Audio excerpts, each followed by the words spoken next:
still on the hunt for a few more of these tongue-in-the-cheek things, which I like very much, sort of like leg pullers. A little bit of underlying sense, but nonsense as well. Take the Polo Mint, which have been out for years. It's these things with the holes. You have probably an American version of this too, like that. And just for a short time, sometime in the mid-90s, the Polo Mint company decided to copy something that the New York people had invented. They made Polo Holes. What happened in New York was someone was playing around with one of those donuts with a hole in it and say, well, what about where's happened to the hole? What's the bit in the middle? Where's it's gone? You know, so he purposely made donut holes, little round things like that, which would fit in.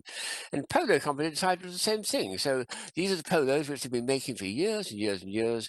Where's the hole? You just say, well, look how carefully it's been cut like that. But of course, it hasn't been molded. But just in case you felt that, you could do that as a joke.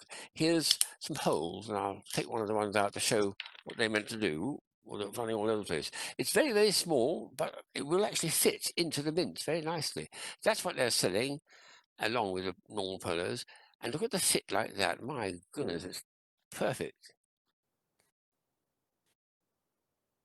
Extraordinary. So their idea was every single polo being made had been carefully cut, so this bit being cut out and then thrown away presumably, or something. That's what they pretended.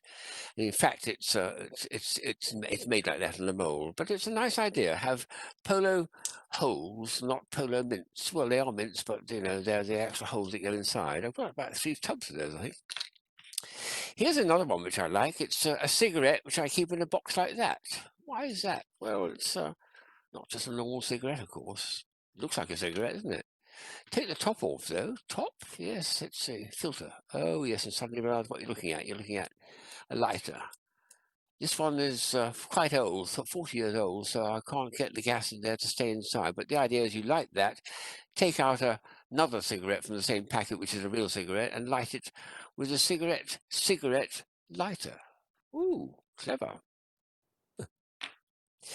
And then there's a favourite one here from 1976, I think. They've got this. It's only half a cup of tea. You asked for half a cup, so that's a cup of tea, is it? Oh, well, hang on a sec. No, if I tilt it a bit further, you'll see what happens. It's only half a cup. What a lovely idea that is. Ooh, made in Japan. Where are the Japanese?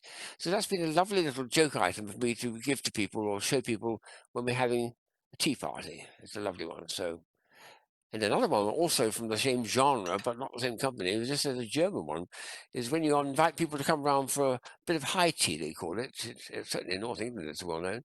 Here's high tea, it's the German version. Well, I think of it, although they just say it's a high cup there, but I think it's a high tea.